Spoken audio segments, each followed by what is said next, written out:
Es un gusto tenerlos acá.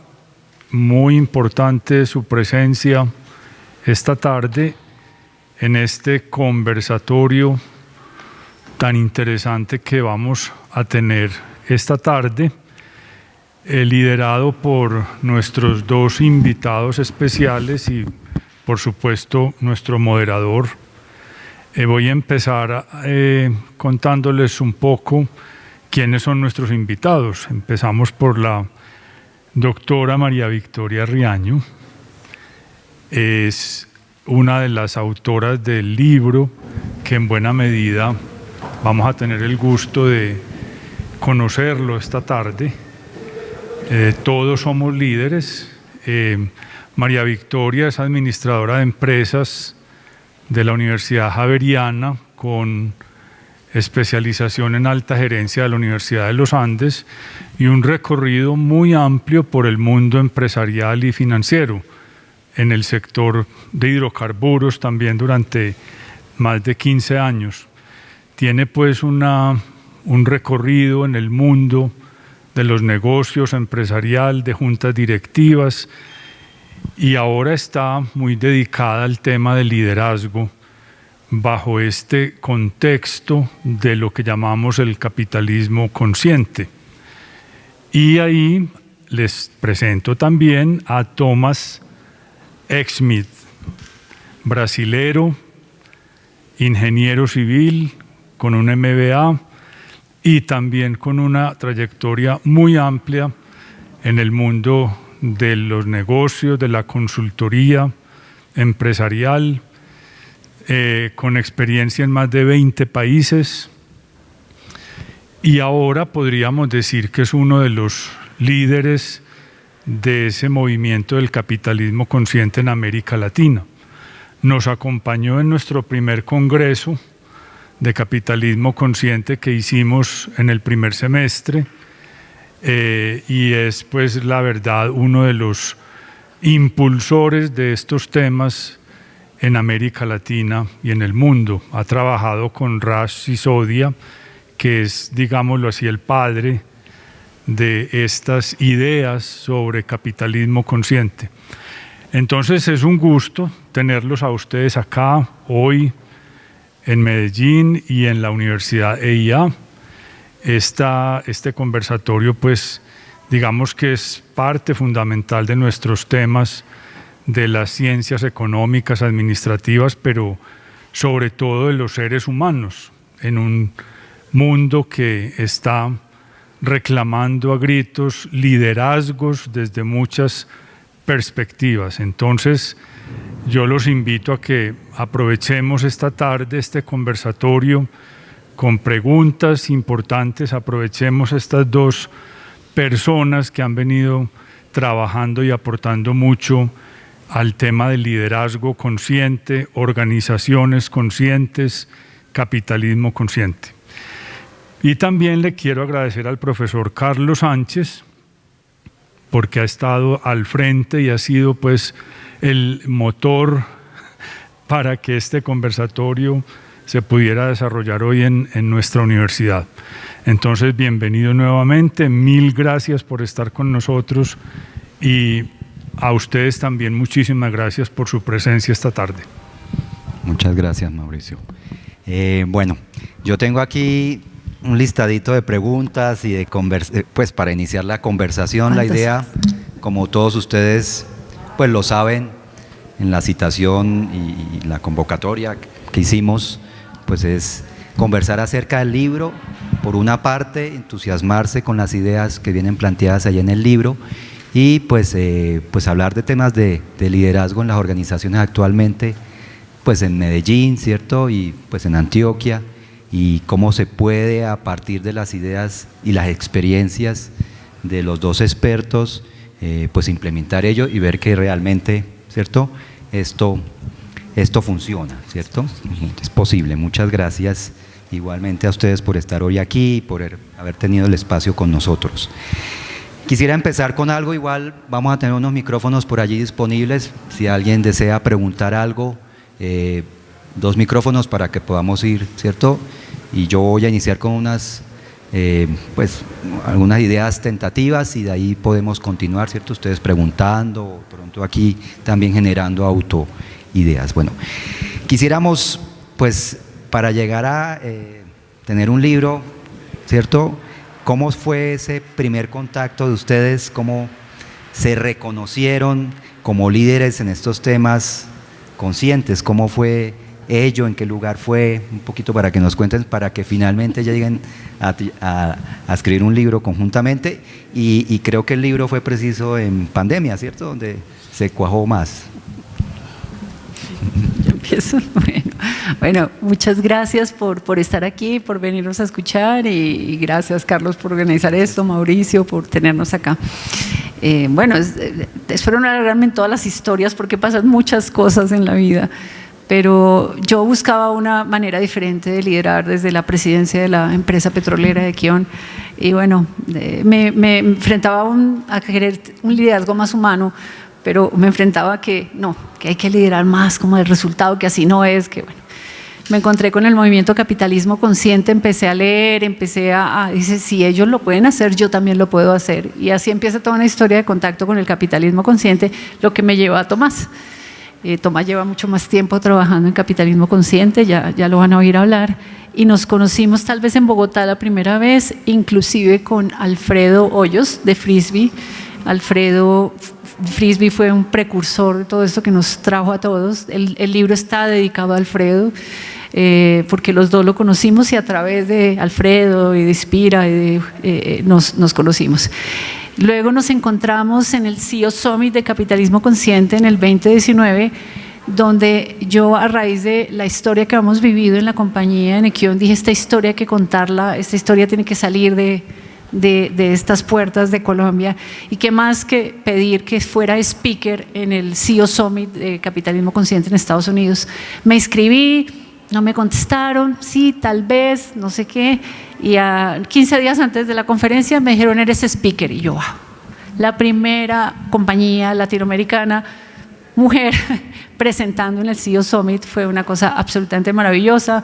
Me preparé, presenté y bueno, allá estaba Tomás retándome la presentación, pero lo más importante cuando me bajé del escenario es, me dijo, tú tienes más que decir. Y le dije, sí, pero solo me dieron 15 minutos. Pero además me dijo, estás presentando muy corporativo y tienes que decir algo más desde lo personal. Casi que ese fue el mensaje. Bueno, Tomás sigue su vida a octubre de 2019, yo sigo mi vida con bastantes cambios de ahí al 2020. Yo salgo de Kion en marzo del 2020, empieza la virtualidad, nos encontramos en un webinar de esos. El libro se iba a escribir diferente, pero ese primer proyecto del libro falla. Yo me quedo con el proyecto y dice, yo lo voy a sacar, porque esta historia hay que contarla, es una historia de un equipo, es una historia que hay que llegar a todas partes y si nosotros pudimos, todos pueden, básicamente. Y en eso una amiga común le cuenta a Tomás que yo ando súper enredada con el libro y él ofrece su ayuda muy generosamente de cómo hacerme coaching. Empezamos a reunirnos y a la cuarta reunión me dice, yo escribo contigo. Eso fue lo mejor que me pudo pasar y gracias, Tomás, siempre se lo digo porque a raíz de ese yo escribo contigo lo logramos. Pues Tomás lleva 21 libros, ¿o qué dijiste? Ya, yo llevo uno con él y gracias a él logramos escribir una historia para todos.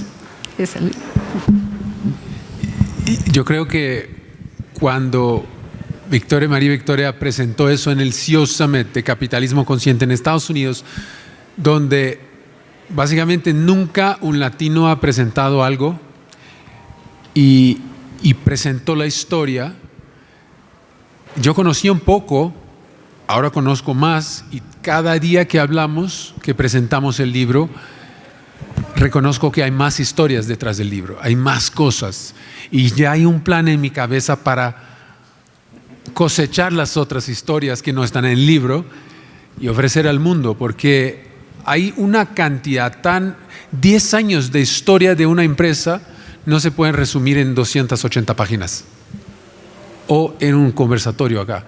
Hay demasiadas historias, hay demasiados testimonios, experiencias y principalmente resultados humanos. Entonces, viene más, prepárate. Entonces haríamos después un segundo lanzamiento, ¿no? Algo que me causa, y cuando ustedes, pues muchos de ustedes deben tener la primera versión del libro fue digital a principio de año, ¿cierto? Y llegó a ser bestseller en ventas en Amazon, y ahora pues ayer se hizo el lanzamiento del libro de manera física en Bogotá y ahora aquí pues en Medellín.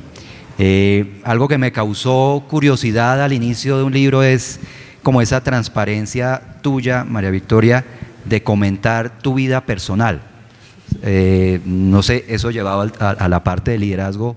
Uno a veces de los jefes, ¿cierto?, conoce poco, ¿no? O el jefe no quiere que se conozca mucho de su vida porque tal vez se vuelve vulnerable, seguramente. Pero tú, fíjate, en un libro comentas mucho de tu vida personal, de tus logros, igual como deportista. ¿Eso cómo va de la mano con una organización? ¿Así lo hiciste en tu organización? ¿Qué tanto permite eso, pues, mejorar las relaciones con las personas? Sí, esa es la intención y lo leíste muy bien. Inclusive aquí hay una anécdota que cuando mandamos el libro a revisar de una persona que está acostumbrada a revisar libros de negocios, que Sergio se me devolvió en la primera revisión y me dijo, estás hablando mucho de ti.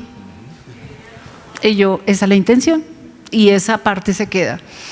Entonces, esa es la ventaja de no trabajar un poquito, sino libremente, no saber qué queda en el libro. Y la intención desde el principio es que nos debemos conocer como personas, y yo como líder y todos, si nos conocemos más desde cómo somos, desde la autenticidad. María Victoria, Vicky, como me llaman, yo soy la misma aquí donde me ven sentada, la misma como presidente de Kion, la misma de mamá, la misma haciendo deporte, la misma persona siempre, desde la autenticidad, desde lo que somos. Y cuando los seres humanos nos conocemos desde la esencia, inclusive cuando decimos nos podemos presentar vulnerables, pero cuando nos presentamos vulnerables somos súper valientes, cuando no nos sabemos. Pero eso incentiva la innovación, la creatividad, el mejor relacionamiento, la comunicación, y eso es lo que genera realmente que podamos como avanzar más rápido y tener los resultados que obtuvimos. Entonces, sí, la intención de mostrar primero la persona que habla, el líder que habla, que es María Victoria, ya la experiencia, luego por supuesto hablo de todo mi equipo, pero esa era yo, María Victoria, de carne y huesos, con sus problemas o sus ventajas, deportista, mamá, con todo lo que me pasó en la vida. Esa soy yo, y llegué a ser el líder, CEO de una compañía petrolera, y pude hacer lo que hice en la empresa, que es lo que contamos en el libro, y era mostrarme tal como era, y así podemos ser todos. Muy bien. ¿Cómo es un día de trabajo de un líder consciente? Digamos, porque uno a veces ve y pasa, ¿no es cierto?, en las organizaciones, que el líder está pues ahogado apagando fuegos seguramente en el día a día, ¿cierto?, y no está en su rol verdadero como de largo plazo. ¿Cómo se ve esto, o de la experiencia de Tomás y tuya, cómo ese día de trabajo, cómo es esa vida? ¿Y cómo se combina eso, con la familia, ¿no? Porque algo que también, y más adelante lo quería pues comentar, pero podemos de una vez comentarlo. Ustedes le decían, en el libro se habla mucho de la experiencia es un sector petrolero mayoritariamente hombres, y esos hombres no hacen, ¿cierto?, tanta labor familiar, sino se descargan en las mujeres, y en este caso tú ibas a ser la líder de ellos, y cómo ellos logran pues equilibrar también, o empujarlos tú a que ellos hagan también una labor en sus familias, ¿no?, y compartan, y eso es parte de la cultura. A mí me parece eso genial. Sí, bueno, la vida del líder consciente, la vida de un líder y presidente de una petrolera, donde un día no es igual a otro, donde se levanta uno todos los días a ver, ¿y ahora qué pasó? Se bajó el precio, hay bloqueos, tuvimos algún problema en un pozo. Bueno, realmente es bastante lo que recibimos. Un día no era igual a otro, pero tal vez eso era lo que nos encantaba de trabajar allí, creo yo. Entonces, demasiadas complicaciones al mismo tiempo, como también muchos logros, pero ante todo el hola, ¿cómo estás?, el abrazo desde que entraba uno a la recepción. Nunca se debía perder una sonrisa, pero eso se va aprendiendo, eso no fue de una, eso se fue aprendiendo, que esa era la manera de ayudarnos, de mirar cómo estamos, cómo te sientes, no solo cómo producimos, cómo está el informe, sino vamos a presentar, y yo les decía en las reuniones 5 minutos de cómo estamos, porque claro, tenían afán, había que presentar rápido, mi agenda era muy complicada, tenía poco tiempo para ver algunos reportes, pero María Victoria, no tienes tiempo, pero sí tengo 5 minutos solo para que me cuenten cómo están, mirémonos a los ojos, cómo están, y parar las reuniones que nos fueran emocionalmente seguras. Teníamos en la empresa petrolera la base del cuidado del HSE, Health, Security and Environment, nos ayuda mucho porque es la base de cuidado. Tienes que regresar a tu casa mejor de lo que entraste a la compañía, abrazar a los tuyos, y cuidábamos todos, sobre todo riesgos de mano, riesgos no te vayas a accidentar, contábamos todo eso. Pero yo creo que no solo era mirar si la gente se cuidaba y tenía casco, botas, guantes y cumplía todos los procedimientos, sino cómo estaba, porque la mayoría de incidentes vienen de las personas que están desconcentradas porque llegan con alguna preocupación. Entonces, ir más allá del bienestar, pero del bienestar emocional de las personas.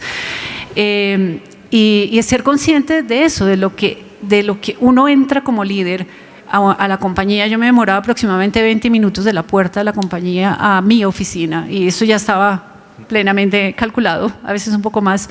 Y esos 20 minutos era saludando, abrazando, ¿cómo estás? ¿Cómo están tus hijos?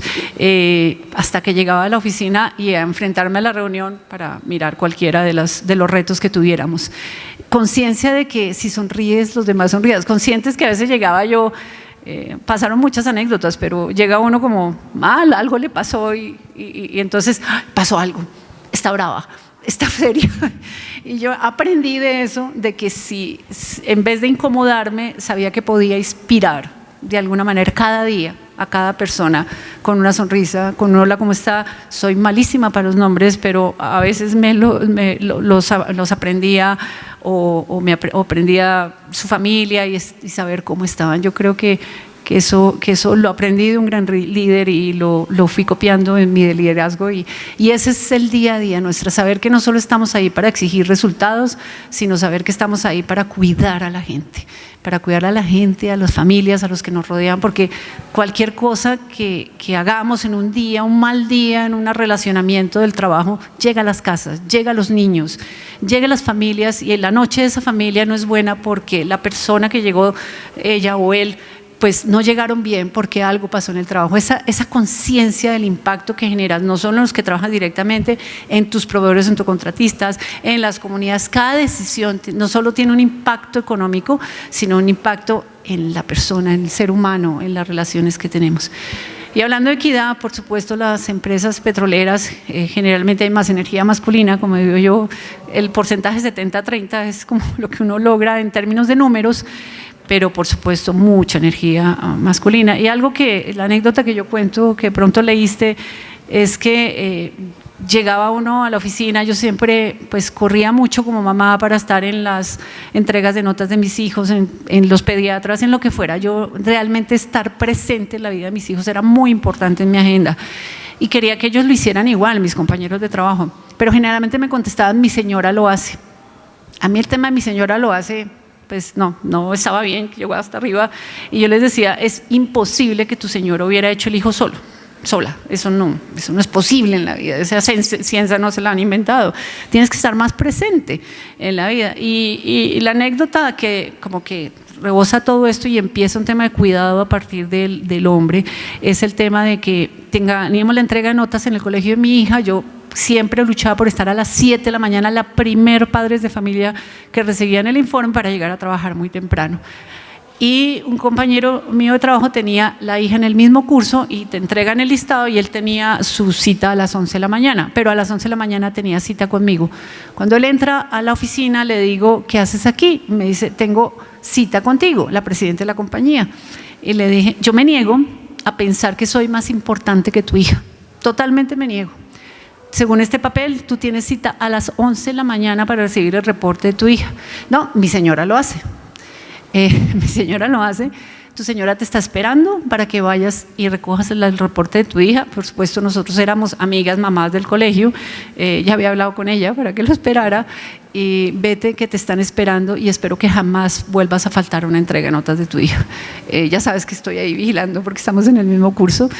Y eso se expandió en la compañía y eso estaba bien visto y empieza el rol del hombre cuidador que podía estar presente en las cosas de sus hijos, en los partidos de fútbol, en todo lo que fuera. Estaba bien que hoy en día la virtualidad nos ayuda, pero nosotros desde Kion ya hacíamos conferencias telefónicas mientras que alguien estaba atendiendo algo en el colegio, un partido de la niña, lo que sea. Eso estaba muy bien visto que el hombre pidiera permiso para estar con sus familias. Esto llega a tal punto de que en algunas reuniones familiares las esposas de ellos, mi señora lo hace, la esposa de ellos, me daban las gracias porque a raíz de todas las políticas de balance y de cuidado de familia que teníamos, ellas podían trabajar tranquilas. En otras compañías no tenían estas políticas y el papá de Kion era más cuidador que lo que se podía creer de la mamá. Entonces siempre le decía que esperaba que en Kion estuvieran los mejores papás.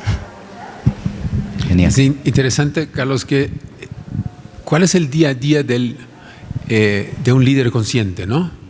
Es escuchar todo el tiempo. Escuchar no con los oídos preparando la respuesta, escuchar con el corazón. Escuchar realmente lo que está pasando con el otro, escuchar la oportunidad, idea que viene del otro, porque el líder no está en el día a día de las tareas pequeñas y donde viene la innovación, el cambio, el potencial de mejora es en las pequeñas cosas del día a día, no en la visión general, el camino donde avanzamos. Entonces, lo que escuchamos de María Victoria es que los 20 minutos hasta su oficina, dándoles buenos días y tal, y escuchando cómo cada uno está. Esto es el día a día del líder, escuchar. Y una práctica muy, muy fácil es que la persona de ranking más alto en una junta sea el último a hablar. Sea el primero a escuchar a todos, dando la oportunidad que todos tengan de participar. Porque cuando el líder dice algo, 99% de la gente va a decir, claro que sí, buena idea. Y no tiene el coraje de decir, no, yo creo que no es una buena idea porque yo hago este trabajo todos los días y así sería mejor. Se pierde la oportunidad de mejorar. Entonces, lo que escuchamos ahora de estas pequeñas anécdotas del día a día es, el líder consciente tiene que saber escuchar desde el corazón. Ernesto Ciroli lo nombras por allí, ¿no? Que habla de, ¿quieres ayudar a alguien? Cállate y escucha, ¿no? Genial. Vamos ya con temas un poquito más técnicos del tema de la parte de capitalismo consciente. No sé si socializamos un poquito pues esos pilares, ¿cierto? Y cómo yo me he preguntado, y durante el libro se ven varias etapas, digamos, de evolución, ¿no es cierto?, de Kion, cómo fueron haciendo grandes cosas, pero de esos 4 pilares, ¿qué fue primero? Seguramente el liderazgo, ¿cierto? Pero ¿cómo fue después el propósito? ¿En qué momento fue el mapeo de stakeholders? ¿O esto cómo tiene algún proceso o hay que hacer esa revisión continuamente? Mira, la revisión tiene que ser continuamente porque el propósito puede evolucionar. Si cambia el entorno, la parte social, económica de nuestro entorno, hay una posibilidad, una oportunidad de actualizar nuestra expresión de propósito. En el caso de Kion, no empezaron por el propósito, claro, empezó con liderazgo, cambiando María Victoria como la líder, y dice, podemos hacer diferente. Entonces, el primer punto es cómo nos juntamos al camino que todos quieran caminar, a un viaje que todos se sientan invitados, que sea inclusivo. Entonces, fue crear una visión. ¿Qué es la visión de la empresa? Que vamos a ser personas felices. No es verdad, pero podría haber hecho una encuesta y decir, no, 50% apenas quiere ser feliz, los otros 50% quieren ser tristes, no sé, otras cosas. No, todos quieren ser felices. Entonces, es una visión inclusiva, es una visión que puede llevar todos al mismo camino. Entonces, a partir de esta visión, ok, ahora vamos a buscar valores. ¿Qué es importante? Que vivimos bien la parte de salud, seguridad y medio ambiente, que es casi un valor core de las petroleras, ¿no?, de las mineras, de este sector. A partir de ahí vamos añadir valores adicionales que nos van a llevar a esta visión de gente feliz. Entonces, este fue un camino muy interesante. Depende mucho de la organización. El camino puede empezar de diferentes partes, pero cada organización es diferente y cada vez que empecemos una transición a un capitalismo más consciente, a implementación de fundamentos de capitalismo consciente, hay que conocer dónde están las fuerzas y sacar las fuerzas y dejar las debilidades para atrás. Y el proceso que pasó Ekion, que era una empresa British Petroleum, la segunda más grande del mundo, y al momento que British Petroleum toma la decisión, no, vendemos esta operación en Colombia, dejó a 460 personas órfanas, que tenía un orgullo de trabajar para una empresa y la empresa les abandonó. ¿Cómo las lleva a un nuevo viaje, ¿no? Un nuevo camino, como una visión nueva? ¿Cómo los une? Entonces, esto fue un gran reto, inconscientemente todo eso pasó, porque no había una metodología. No, vamos a empezar la metodología así, y todo fue un aprendizado a lo largo del camino. Sí, claro. A ver, ¿quién nace de la adquisición de British Petroleum en Colombia por parte de Ecopetrol y Talisman, una empresa canadiense? Yo trabajaba en Ecopetrol en el área de Mergers and Acquisition, era la que había hecho la adquisición de la empresa. Le cambiamos el nombre a British Petroleum en Colombia, se le cambia a Ekion porque pues, el nombre no estaba en venta como tal. Y nace ese efecto de, se nos fue BP, ese orgullo de esa marca, ¿no? Yo trabajo para British Petroleum, y ahora decir yo trabajo para Ekion, pues era, no sé, ese había el orgullo. Y yo decía muy adentro cuando estuve en las presentaciones de marca y demás, cuando llegué a la compañía, dije, yo tengo que lograr que todos ellos o ellas quieran la marca Ekion como quieren a la marca BP o más. Y por supuesto lo logramos y lo sobrepasamos. Realmente hoy amamos a Ekion y lo amamos como una familia que somos, además de eso, es como la historia. Pero en el orden, esa discusión con Tomás la tuvimos en el libro, porque inclusive cuando Tomás da sus talleres y sus certificaciones empieza por propósito. El capítulo de propósito en el libro está el capítulo 8 o 9, no está al principio, y esa discusión la tuvimos. Y le dije, Tomás, si yo hubiera definido propósito al inicio, el propósito hubiera sido, no sé, producir petróleo, producir riqueza, no sé, cualquier cosa de esas, supongo yo, pero no. El propósito se hizo cuando ya había un cambio en el liderazgo, estaban definidos y arraigados valores, reconocimientos en comportamientos de cultura claramente especificados de cuidar al otro, y cuidar al otro significa también cuidar al medio ambiente, a las comunidades, de reconocer los errores y crecer todo en ellos. Bueno, ahí está el modelo cultura en el libro a mucho detalle. Y después de eso, después de muchos años, realmente casi 7, 8 años de estar trabajando en cultura y liderazgo, fuimos a definir cuál es el propósito que tenemos. Y el ejercicio que se hizo de propósito, que está ahí muy claro en el capítulo de cómo lo hicimos, en herramientas y preguntas que hicimos, pero de la actividad más bonita, y siempre me impactó mucho como líder, fue preguntarle a nuestros hijos, a los hijos de los contratistas, a las comunidades, a todo el mundo, qué significaba trabajar en Ekion. Esa fue la pregunta que se hizo a los niños pequeñitos, 3 años, 6, 10, 12 años, y pintaron, y el video está ahí porque el libro tiene videos, cuando ustedes lo abren tienen códigos QR donde entran a los videos de los rituales, las celebraciones, la forma de comunicar o este tipo de cosas. Y los niños empiezan a pintar caritas felices, corazones, temas verdes, pues en una compañía de petróleo que los niños pintaran así, Ekion nos cuida, mi mamá o mi papá es feliz en Ekion, Ekion nos enseña el valor de la solidaridad. Bueno, eso fue lo que recibimos de todos los niños. Yo realmente revisé lo de los niños, me impactó muchísimo como sobre todo el escrito de una de ellas que está ahí en el libro, de una niña de 10 años, hablaba igual que nosotros, las mismas palabras, y yo decía, menos mal esta niña copia lo bueno y no todo lo malo que uno puede hablar, pero era exacta. Se hablé con el papá, le dije, ¿de dónde María Alejandra sacó todo esto? Me dijo, mira, lo escribió sola. Eso era lo que ellos llevaban a la casa, eso es lo que copian los niños, eso es lo que llevan se llevan a sus escuelas, y de ahí sale el propósito de Kion, de definir que somos una empresa que queríamos generar relaciones humanas de confianza, produciendo energía sostenible, siendo felices y haciendo posible lo que parecía imposible. No hablamos ahora, por ejemplo, allí estaban unos stakeholders, ¿cierto? La familia, ¿cierto? Los empleados y demás. Entonces, hablamos ahorita de liderazgo, cultura, stakeholders y propósito, pero los stakeholders, entiendo, se hizo un mapeo posterior o ampliado en la compañía ya entrados los años después de que tú estabas allí.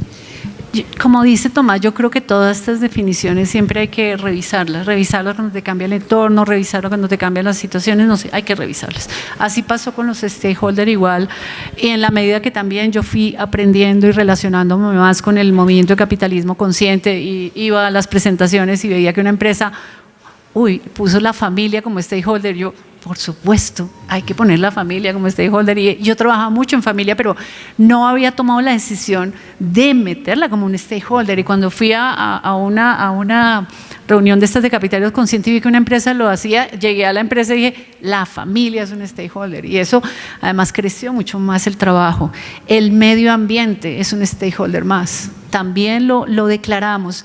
Y realmente trabajábamos en los temas, pero al definirlos concretamente como stakeholder, con un plan de acción claro, realmente generaba un cambio muy grande en las actividades, en la manera como nos relacionábamos, independiente de los demás stakeholders, como pues los empleados, los accionistas, las comunidades, pues los normales que encontramos inclusive en los libros.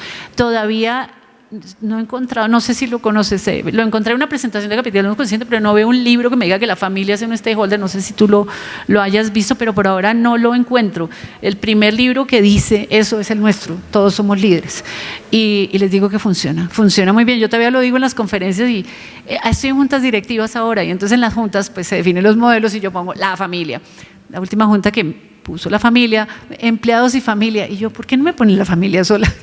Pero bueno, empleados y familia, vale, se lo copio porque por lo menos lo mencionan, pero es difícil. Este tipo de definiciones funciona muy bien, porque uno cuando cuida a ese ser integral que te entrega el talento diario, ese es el subtítulo del libro, cómo apalancamos esos talentos, diariamente nos está entregando los talentos, hay que cuidar ese ser integral con su familia, con lo que le pasa, con sus enfermedades o no enfermedades, con su familia bien o no, y apoyarlo y rodearlo, porque como líderes y como empresas realmente tenemos un gran, llámelo poder, pero poder de rodear y hacer cosas buenas por la gente.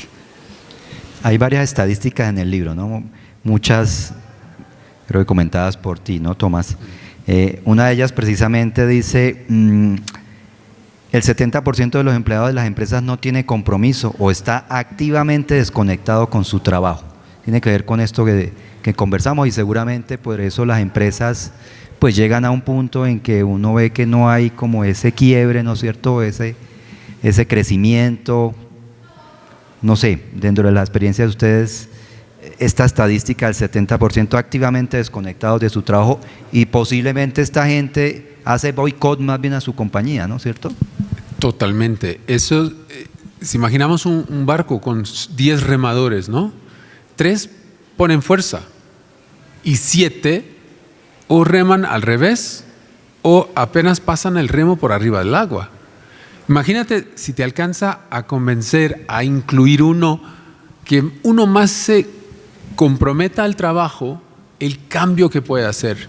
Y cuando lideramos de la forma que comparte María Victoria, alcanzamos mucho más gente y ponemos la organización con mucho más resultado. No apenas resultado financiero, que es consecuencia, pero resultado emocional. Una familia que esté feliz con el trabajo del padre, de la madre, genera una comunidad más feliz. El impacto salen en olas. Entonces, cuando miramos el tema en grupos de interés, stakeholders, es reconocer que somos interdependientes. Si la familia está infeliz, el empleado viene a trabajar con una preocupación. Entonces, la mitad del cerebro está en la casa y la otra mitad no consigue trabajar. Básicamente eso. Que no consigue trabajar con la mitad del cerebro. Entonces, no te sacas el total potencial y talento de un individuo. Entonces, si cuidas, empiezas a cuidar y expandir, si este individuo vive en una comunidad que es difícil, que es dura, ¿qué podemos hacer para cambiar eso? Y eso es, a cada vez que hablamos de stakeholders o grupos de interés, miramos y descubrimos nuevos grupos de interés que nos influencian o que nosotros les influenciamos. No apenas los que tenemos transacciones utilitarias financieras, pero los que tienen transacciones emocionales, de conocimiento. Ahorita nombrabas un ritual, no sé si tienen preguntas en el público, que estoy yo aquí, por allí hay una pregunta.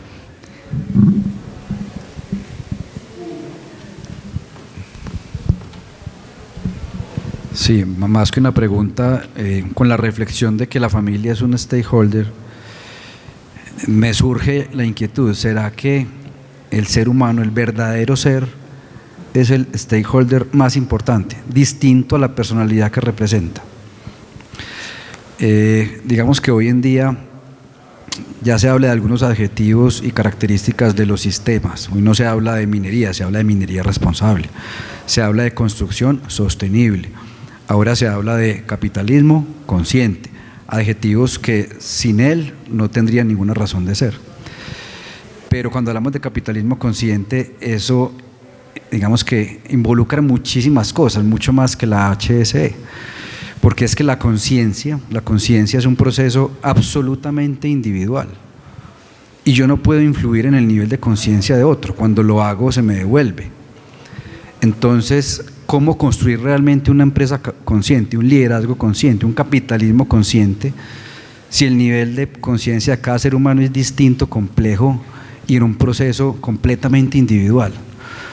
Y sobre todo aquí somos ingenieros. Los ingenieros endiosamos el método científico. Tenemos el paradigma de que esa es la última palabra y lo que no esté ahí y no se pueda demostrar desde él no existe. Y esa es la ignorancia e inocencia más profunda que puede tener un ser humano, desconociendo la verdadera sabiduría. Entonces, ¿qué consejo le darían ustedes a nosotros los ingenieros, a una escuela de ingeniería y a una institución que hace parte de un sistema académico con unas estructuras que ustedes ya conocen, para que le apunte a ese capitalismo consciente? Déjame le cuento la anécdota de ingenieros. Primero, Tomás es ingeniero y cuando te estoy hablando de si de una compañía petrolera, te imaginarás que todos son ingenieros allá adentro. Entonces sí, me da risa porque, gracias por la pregunta, porque eso fue lo que yo encontré. De hecho, la anécdota jocosa que hay ahí es que cuando declaramos la visión de la compañía, que en una de, pues, producir y ser ejemplo en la industria y todo lo que quieras, pero el statement final era: queremos ser gente feliz y apasionada. Eso fue en el 2011. Hoy las empresas hablan de felicidad, pero en el 2011 lo veían como que, ¿y esta qué está diciendo? La verdad, esta presidente, ¿qué se le ocurrió? Además de, yo soy administradora de empresas, no soy ingeniera, mujer emocional, imagínate todo lo que pude vivir en ese momento cuando se declaró eso. Y la verdad me venían con redacciones de gente motivada, además, no, gente feliz, y se queda gente feliz. Eso fue, como digo yo, la presidencial. O sea, aproveché que mi cargo para decir: no me cambien la redacción, quiero que todos disfrutemos lo que hacemos. Entonces viene el tema de si ese ambiente como de ingeniería, de decir, ¿cómo lo va a medir? Pero así, en plena reunión, lanzando la visión de la compañía, alguien se me levantó, por supuesto uno de los ingenieros de la compañía, me dijo: ¿y cómo va a medir eso? De una. Le dije: fácil, si quieren medición para medir la felicidad y no pensar si es utópica, si está dentro o fuera, no, disfrutamos lo que hacemos, pues entran a la oficina, encuentran un post-it amarillo, le ponen carita feliz o triste, lo pegan acá, salen de la oficina, igual, lo pegan acá, y yo salgo y cuento a ver cuántas caritas felices o tristes hay. Nunca lo implementé, pero era la respuesta a esa pregunta de ingeniería, de decir: ¿y cómo mide todo? Hasta la felicidad, ¿por qué pone eso ahí? Y finalmente sí, lo medimos a través de Great Place to Work, encuesta pues que se compara y tiene todo eso, y llegamos a ser la empresa por varios años como empresa excelente, y primeros lugares en Latinoamérica como mejores lugares para trabajar con gente feliz. Yo creo que también medir la felicidad o hay un tema de honestidad, ¿no? Estudias ingeniería, hay temas que te interesan más y hay que te interesa menos. Hay unos que te apasiona, que realmente te despierta. Hoy tengo esta clase tempranito, y hay otras que dicen, ay no, esta clase, qué horror. La pregunta es, si tu trabajo te despiertas para ir a trabajar o estás en proceso de sufrimiento, entonces no estás feliz. Entonces cada uno tiene que ser, no, a mí me gusta porque paga mis cuentas, las fiestas que voy y todo eso. Eso no es felicidad. Trabajas para ser feliz, no. La felicidad tiene que empezar en el trabajo. Entonces, yo creo que hay un tema mucho de honestidad, y de la perspectiva del líder, porque muchos aquí van a ser líderes, es saber dónde aplicar el talento, reconocer que uno no tiene el talento para hacer eso y tiene que estar en otra parte. Reconocer dónde ponen los talentos, porque una persona infeliz puede estar remando al revés. Puede estar básicamente cumpliendo el tiempo de las 8 a las 5, de las 9 a las 6, y se vuelve a su casa para recibir su sueldo. Entonces una persona feliz va a ser más creativa, tiene más compromiso y va a generar más resultado automático. Es un tema interesante porque hay gente que, no lo creo, ponga un bonus financiero y la gente va a hacer más. Pero eso no sirve para las tareas creativas.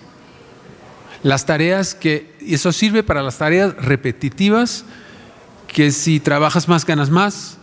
Las cosas que no necesitan creatividad, otros elementos más humanos. Pero estas que no necesitan elementos humanos están mecanizadas cada vez más.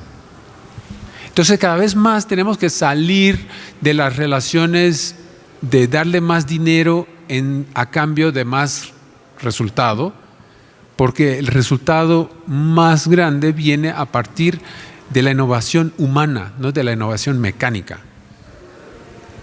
Y yo creo que como ingeniero me tardé mucho a comprender eso. Y dentro de mi camino, yo trabajé mis primeros 10 años de trabajo, tuve 8 empleos. Accenture, Procter & Gamble, Kodak, no existe más, Accor, la red de hoteles, varias grandes empresas, medianas empresas en Brasil.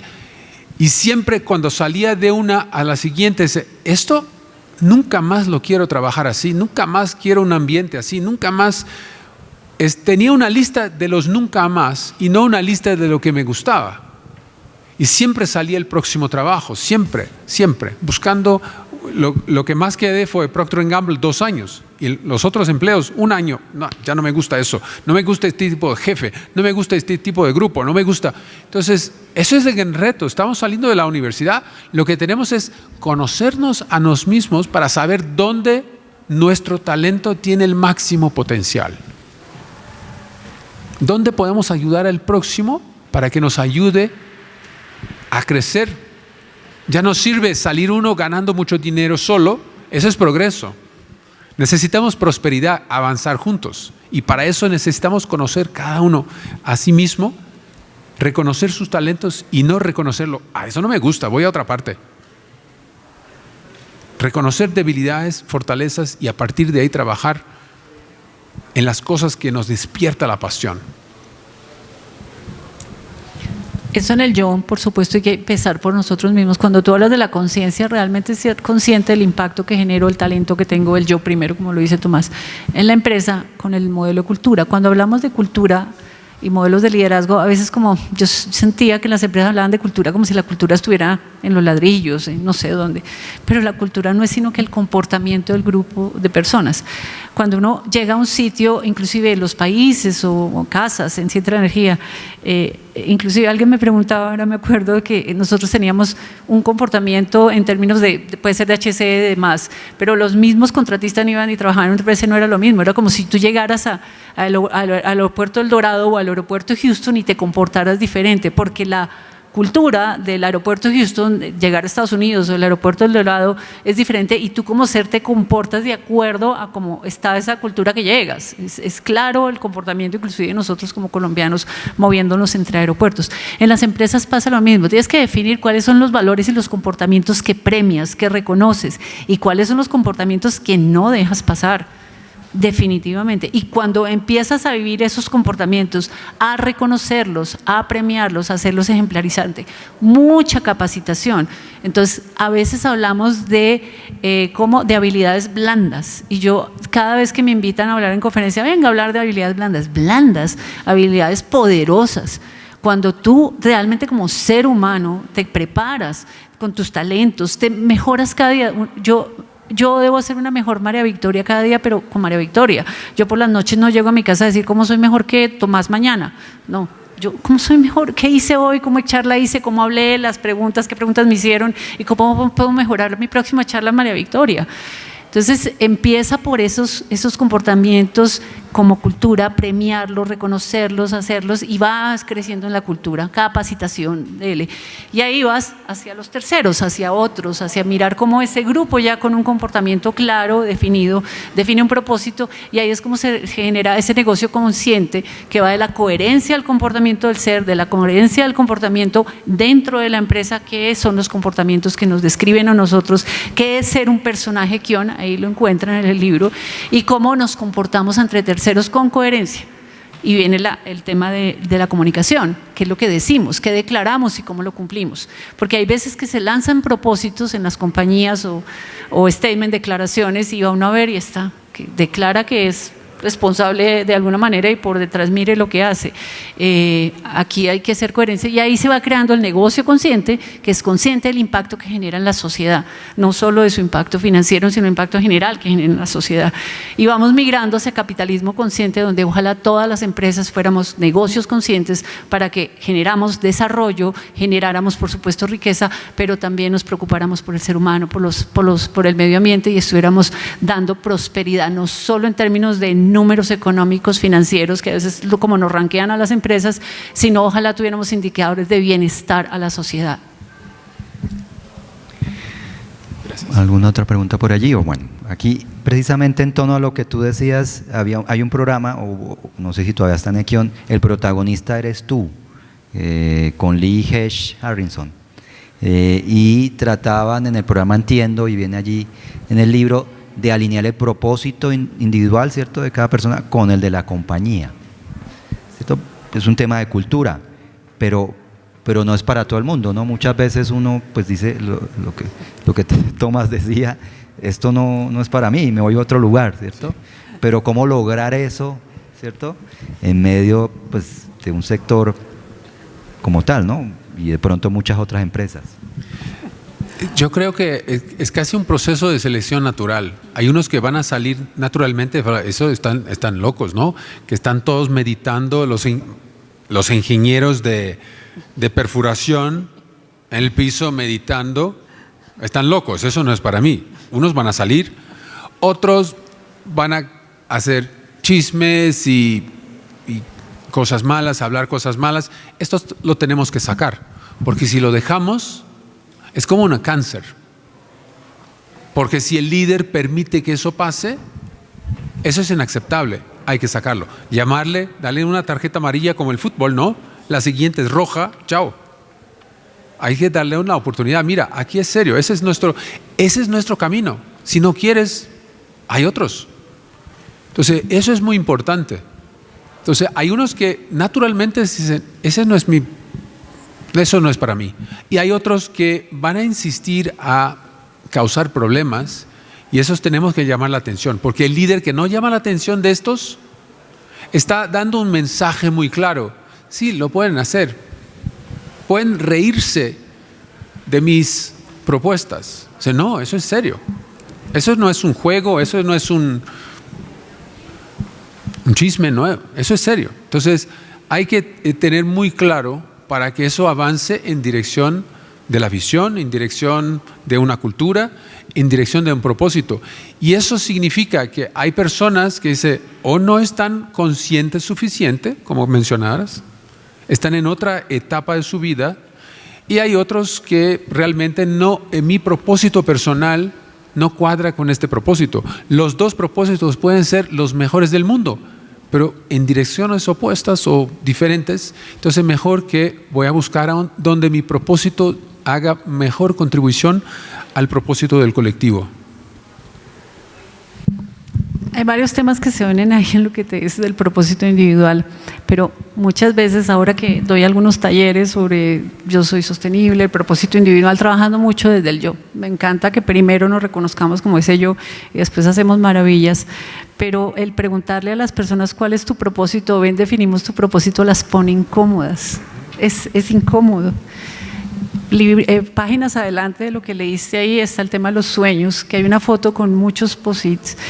Y fue que cuando lanzamos la estrategia de la compañía, que era como nuestro sueño, a dónde queríamos llegar como compañía, pero también paralelamente le preguntamos a la gente cuál es tu sueño y nos lo compartimos y además lo escribimos en un papelito, en un post-it. Y viene como las estructuras de control de gestión que también nos ayudan a todo esto. En los indicadores del contrato de desempeño de cada uno había un porcentaje importante para el tema de liderazgo y de sueños personales y de propósito personal. Entonces no solo es decir cómo has hecho tu trabajo o cómo va el tema que le hubiera tocado, financiero o técnico o perforación, lo que hubiera sido, que tenía unos indicadores muy concretos de resultado y demás, sino y cómo va tu propósito, y cómo va tu vida, y cómo va tu sueño, y cuánto hemos cumplido del sueño. Si el sueño que declaraste era, no sé, ir a hacer un máster, tener hijos, casarme. Alguno una vez me dijo, mi sueño es separarme. Bueno, cuenta, a ver, ¿cuándo lo va a hacer? Pero, verdad, no estoy diciendo verdad. Así fue, que lo puso en un papel por chiste de pronto, pero después le dije, ¿y entonces cuándo te vas a separar? Pues si eso te hace feliz, a ver cómo vamos a avanzar en ese sueño.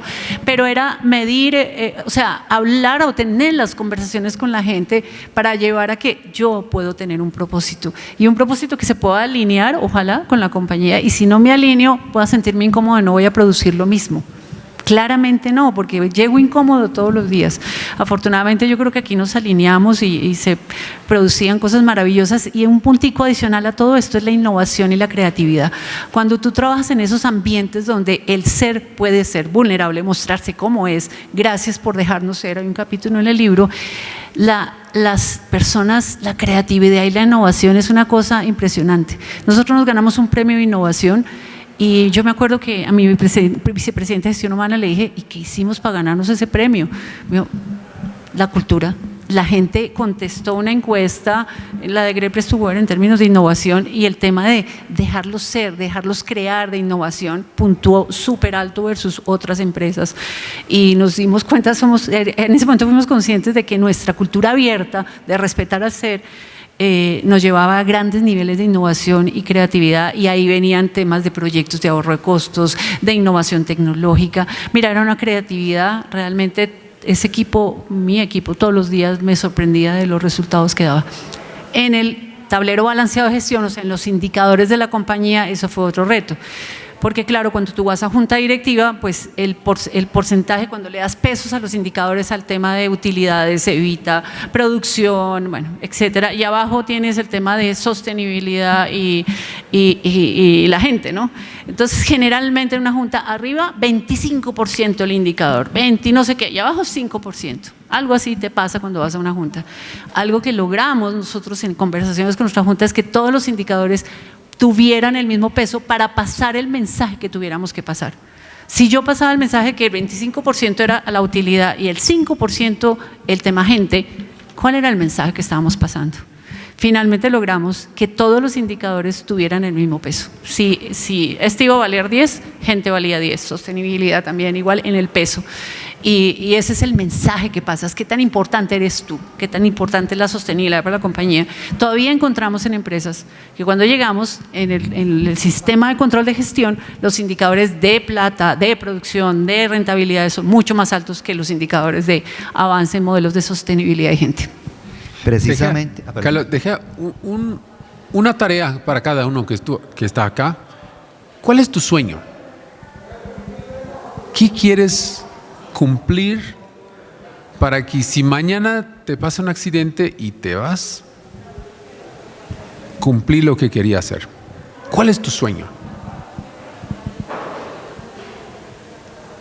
Una pregunta que no es fácil de contestar y puede ser que empieces a contestar hoy y te pases un año contestando.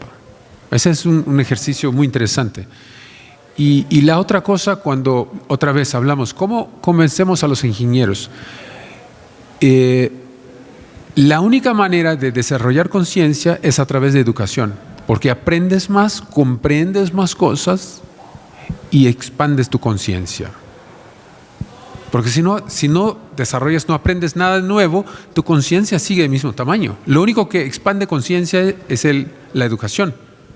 Entonces, lo que hubo mucho en Equión fue mucha educación, mucho proceso de aprendizaje colectivo, uno del otro, no apenas de arriba abajo. Entonces, muchas cosas, se contrató muchos servicios de capacitación, de consultoría, para realmente traer este conocimiento nuevo, para que la gente lo comprendiera. Y hay cosas, gran parte de los recursos son finitos, hay algunos que son infinitos. La creatividad es infinita, el amor es infinito. Entonces, eso es donde hay que llegar. Cuando alcanzamos eso, hacemos algo porque amamos lo que hacemos, por pasión, es infinito, podemos hacerlo. Mi primer libro, yo escribí en 72 horas. Pasé como 6 meses pensando, ahora estoy listo. Y en 72 horas escribí como 120 páginas, directo. Porque está listo. Y no tenía hambre, no tenía sueño, no tenía nada. Después de 3 días estaba como, ¿qué pasó? Ya es lunes. En torno a ese tema, precisamente del área de sostenibilidad, esos comités de sostenibilidad, que muchas veces son aislados, ¿cierto? Están los ingenieros, por una parte de sostenibilidad, los ambientalistas, y por otro lado, ¿cierto?, los demás áreas de la organización. Entiendo que en Equión se logró integrar ese concepto a todos los líderes, ¿cierto? Tiene un término, ¿no? Los que son gerentes de campo, ¿no? Se me escapa. Los company man. Los company men, ¿no es cierto? Man. O woman. Company woman también. Entonces toca solo company. Esa integración, ¿cierto? Para que no solo digamos ellos, los ambientalistas, son los que se encargan de eso, ¿cierto? Los de sostenibilidad, nosotros de estas otras cosas. A mí me encanta contar las cosas desde las anécdotas y desde las vivencias, que yo creo que es algo de lo que tiene Todos Somos Líderes. No es un libro de teoría, es un libro de la práctica y que aplicamos y las preguntas. Y con Tomás, por supuesto, con toda su estructura, le agregamos todo ese bagaje de práctico, de cómo hacerlo, no solo cómo lo hizo Equión, sino cómo lo pueden hacer. Y hay una de las historias que tengo, creo que esa no la contamos en el libro, pero bueno.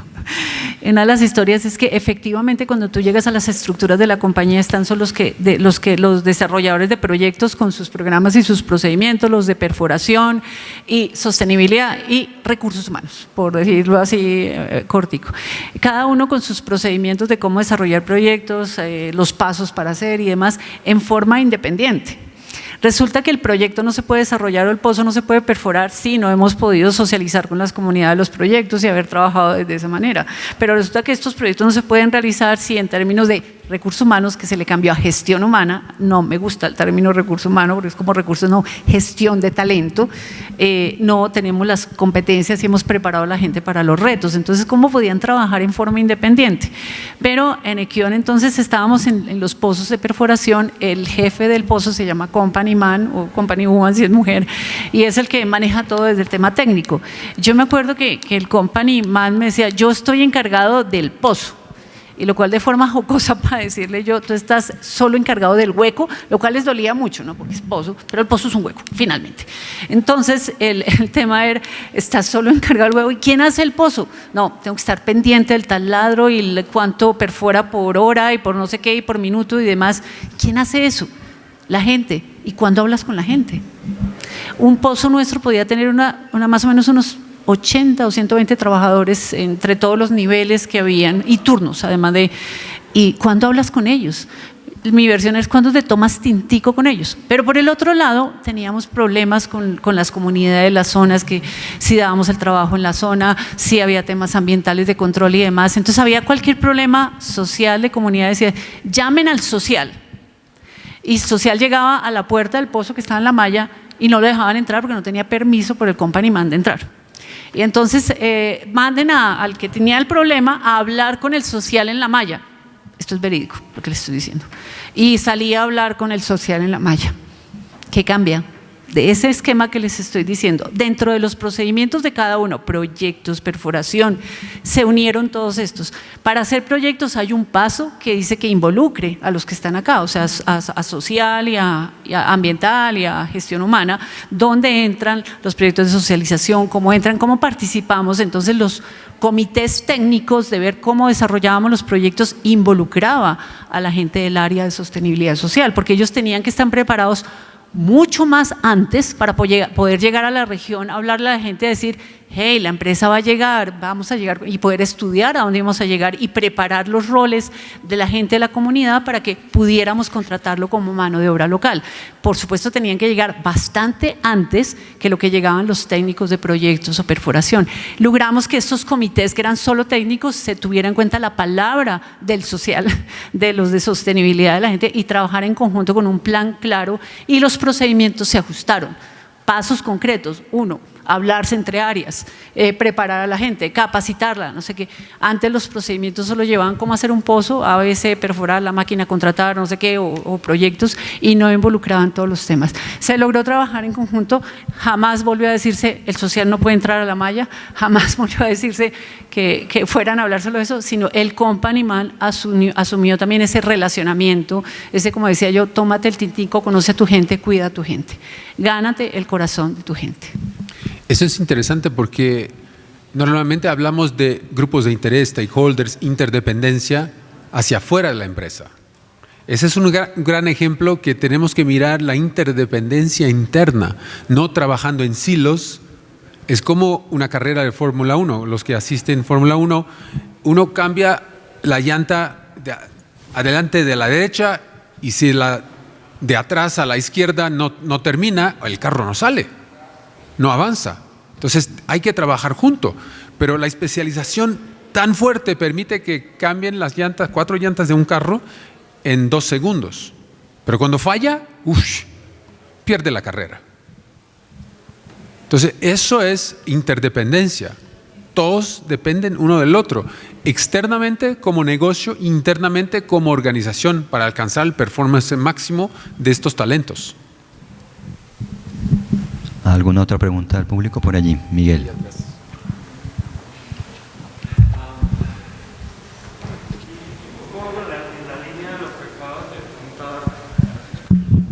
La línea de lo que acabas de contar con el company man o woman. Una responsabilidad importante de los líderes es también formar a quienes los van a suceder.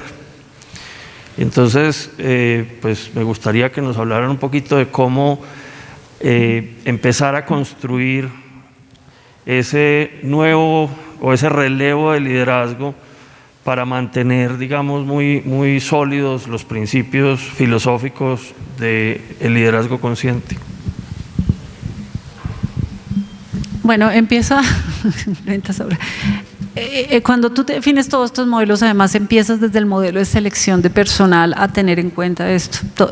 El proceso de selección de personal en Equión se modificó, inclusive, tanto en temas de la manera de cómo convocas a la gente, la convocatoria, cómo haces los paneles de selección. Empieza por ahí ya cuando tienes una cultura tan fuerte como la nuestra, y para llegar a seleccionar a alguien que haga como ese match con la cultura que llevamos, para de esa manera de pronto tener todos esos procesos de reemplazo o de mantener el liderazgo y la cultura que teníamos. Pero por el otro lado, en términos de gestión de talento, por eso me gusta tanto la manera de llamar el área, se tenían unos planes de carrera.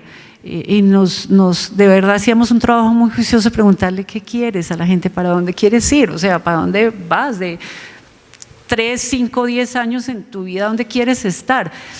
Había gente curioso porque ahí en estas compañías pues tenemos el especialista técnico que solo quiere ser especialista y no quiere ser jefe, porque todos somos líderes, hay que hablar de eso después, pero que no quiere tener gente a cargo y dice: a mí no me vas a poner en una vicepresidencia o en una gerencia, porque no, yo quiero gozarme mi tema técnico y seguir desarrollándome en mi tema técnico y ser como la eminencia en cualquiera de los temas que teníamos de la empresa. Y hay otros que sí querían llegar a ser jefes o llegar a altos cargos teniendo gente a cargo. Entonces, ¿cómo te vas a desarrollar? Y empezar a ver si ese plan de carrera lo podíamos llevar de la mano, o sea, había opción en Equión de llevar ese plan de carrera, o llegaba un momento en que la persona tenía que buscar afuera porque nosotros no podíamos cumplir ese sueño. Y encontrar eso, no salir peleados, o sea, rico. Yo creo que lo vi una vez en una declaración de Branson, cuando la gente se te va, no hay que ponerse bravo. Yo creo que, wow, tiene que sentirse muy orgulloso de cómo prepara gente para la sociedad y otros trabajos, la verdad, y salen muy bien preparados y a lo que quieren. Nosotros tenemos que disfrutar lo que hacemos. Y ser feliz no era ser feliz solo en la empresa. Llevamos una conferencia de ser feliz es más exitoso, que la dio María Clara Villegas, y cuando terminó la conferencia, porque María Clara daba la conferencia diciendo que había sido gerente en un banco y no, ese no era su sueño, y se retiró y renunció. Cuando María Clara termina la conferencia me dice todo el mundo, ¿y qué es el mensaje que nos está dando? ¿Quieres que nos vayamos? Si no eres feliz acá, vete. Si eres feliz jugando fútbol, pues vete, pero no, yo quiero que ustedes trabajen felices, porque si no, no vamos a obtener los resultados que teníamos. El reto que teníamos era gigantesco. Cuando hacen una adquisición de estas basada en unas proyecciones de posibles pozos y posible hallazgo de petróleo, el estrés que uno vive para cumplir ese plan de trabajo y, como decía, ese cheque que se paga en la adquisición es grandísimo. Así que necesitábamos gente súper comprometida, súper feliz haciendo lo que hiciera, creatividad, de todo lo que hicimos para poder manejar un negocio tan retante como el que llevábamos. Entonces, era la manera como lo hicimos, y pues dio sus resultados. Una cosa interesante de dónde quieres llegar, cuál es tu plan, dónde en los 5 o 10 años. En la época que trabajé en el mundo corporativo, el siglo pasado, había como un miedo, ¿no? Porque si yo digo a mi jefe, yo quiero ser tu jefe en 10 años, soy una amenaza, ¿sí? Y si el jefe mira a mí, que dice, este chico puede ser mi jefe, es una amenaza. Entonces creas un conflicto. Entonces no eres honesto. Entonces das una vuelta. Quiero ser por acá, ¿no? Para no amenazar a tu jefe, porque no te va a apoyar. Eso es la mentalidad del siglo pasado, ¿no? De la guerra, de la terminología que se utiliza en los negocios. Los negocios son una guerra. Salimos a matar en la competencia. O es como deporte, ¿no? El segundo es el primer perdedor. O como la selva, los bosques, ¿no? Sobrevive los más fuertes. Eso tiene que parar. Eso ya no sirve en este siglo, ya no sirve. Hay que ser más honesto y hay que reconocer si una persona es mejor, que la deje pasar. Y muchas veces lo que hizo Equión es que sembró, al final del libro hay una foto, el diente del león. Porque la intención es esa. Somos parte del camino de mucha gente. No somos el destino. Una organización no puede ser, no, la gente viene acá y se va a morir acá. No existe eso más. Y todo eso porque cuando hablamos de capitalismo consciente es una herramienta para alcanzar un nivel organizacional de autogestión. No necesito tener un jefe. Sabemos a dónde vamos, tenemos un propósito claro, una visión, sabemos por qué lo hacemos, tenemos una visión dónde queremos llegar y estamos trabajando juntos todo el tiempo. Y si ya no hay espacio para acá, y mucha gente salió porque dice, no, el bono no me sirve, yo quiero seguir, expandir, quiero más. Y se fueron. Y no hay que estar triste, hay que estar triste los que no se van. Porque los buenos, estos se van de cualquier modo. Lo malo es que cuando hay una anécdota, dice un CEO hablando con el otro, oye, capacitamos la gente y se van. Peor, y si no capacitamos la gente y la gente se queda. Eso es peor. Tenía una pregunta. En esta sociedad que todavía vivimos con mentalidad del siglo pasado, en donde la horrorosa lista de los 100 más ricos del mundo sigue siendo la medición. ¿Cómo hace uno el apostolado con miembros de junta y accionistas para que dejen convertir la empresa en una empresa consciente? Ahí no es fácil. Como vimos ayer en el lanzamiento, en la abertura del evento de, ¿cómo se llama el evento de CAEM? Sí, estábamos en FIMA, en la feria ambiental. O sea, hay sitios donde no va a cambiar, pero y de la misma manera, conocen a Carvajal, una empresa pequeña aquí colombiana, ¿no? Hace poca cosa. El 25% de las acciones, la familia hizo una donación a la Fundación Carvajal. Así la familia no es dueña del 100%, es apenas del 75%. ¿Por qué? Porque dice, es suficiente, tenemos suficiente. Y queremos que sea parte de nuestro legado, que la gente no se recuerde de los más ricos de Colombia, pero de los que dejaron más grande impacto. En India, la empresa que se llama Tata Group, que es uno de los más grandes de India, el 80% de las acciones están en las manos de fundaciones. Y yo creo que eso va a empezar a pasar. Y si no hacen, las empresas que están operando desde de la filosofía del siglo pasado no lo hacen, van a surgir nuevas empresas y van a cambiar y van a salir más rápido a alcanzar estas viejas empresas. Estos comportamientos no tienen más espacio y cada vez más la velocidad es más rápida. Entonces, lo que tenemos que aprender es ¿qué está pasando? ¿Cómo está pasando? Hay sectores que están completamente destruidos porque no están mirando a los cambios alrededor, ni siquiera mirando a los cambios sectores paralelos. No, eso no me afecta porque ese es otro sector. Pero viene a nuestro sector también. En algún momento alguien creativo, con talento, con pasión, va a hacer un gran cambio. Y si no lo empezamos a hacer hoy, nos van a atropellar.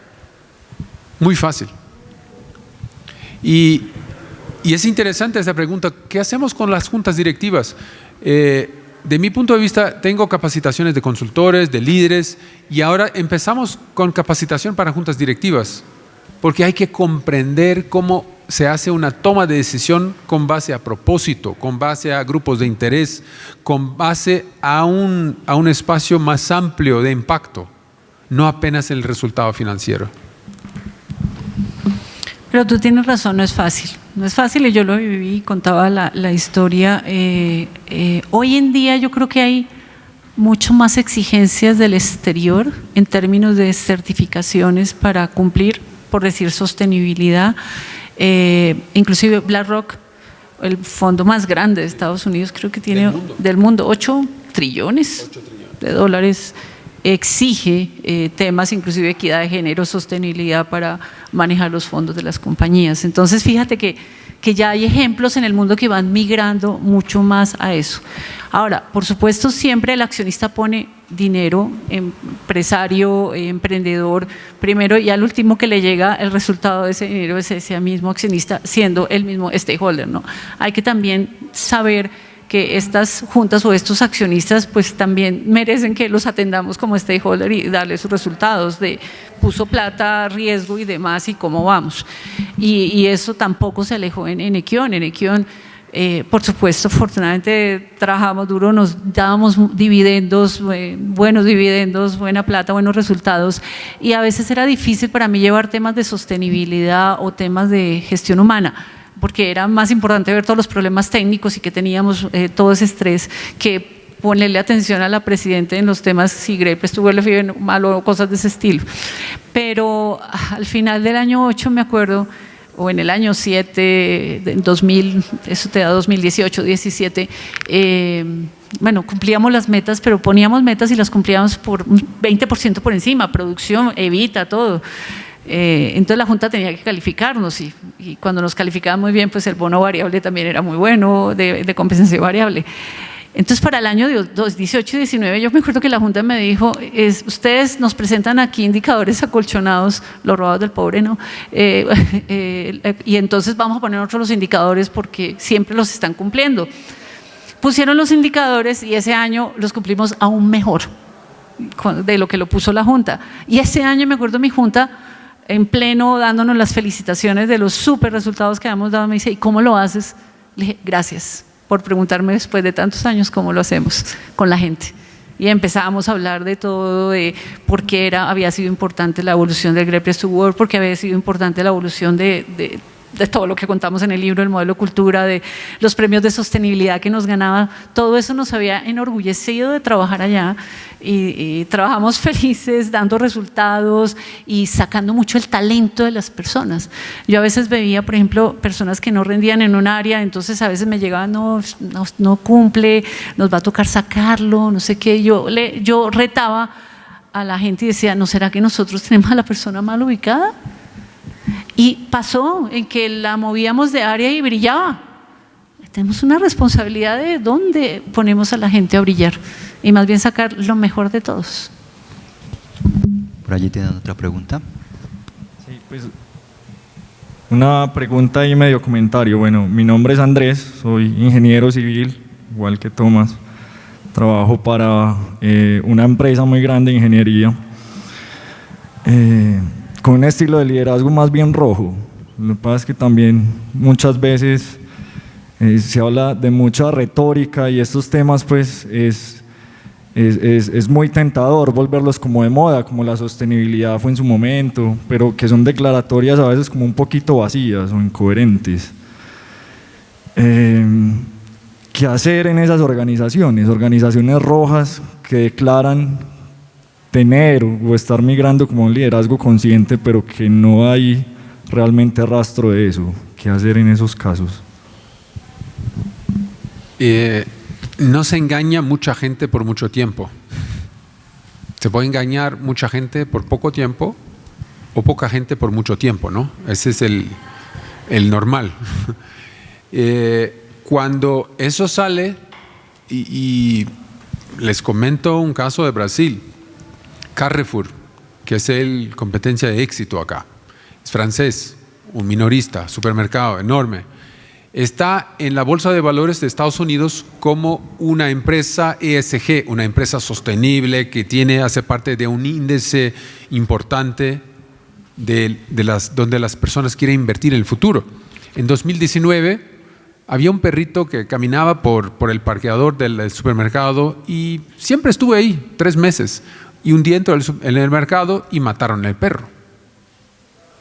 Los agentes de seguridad mataron al perro. Luego, pasado 6 meses, un empleado tuvo una parada cardíaca y se murió en la tienda. Lo cubrieron con sombreros, pusieron cajas para que la gente no se acercara, porque la pérdida de ventas por cerrar la tienda por un día para saber lo que pasó y llamar a la ambulancia, a la policía y tal, no podían. Entonces al final del día cerraron la tienda, llamaron a la policía, a la ambulancia y todo para llevar a la persona muerta. Luego, justo antes de pandemia, un cliente tuvo un problema, una persona negra, y la persona de seguridad, no sé si estaba muy feliz o tuvo problemas en su casa y tal, y entró a una pelea y murió el cliente. Tardó tres eventos para que la Bolsa de Valores quitara a Carrefour de Brasil del índice de sostenibilidad. ¿Qué significa eso? Una empresa está trabajando con compliance. ¿Saben qué compliance? No estoy cumpliendo un checklist.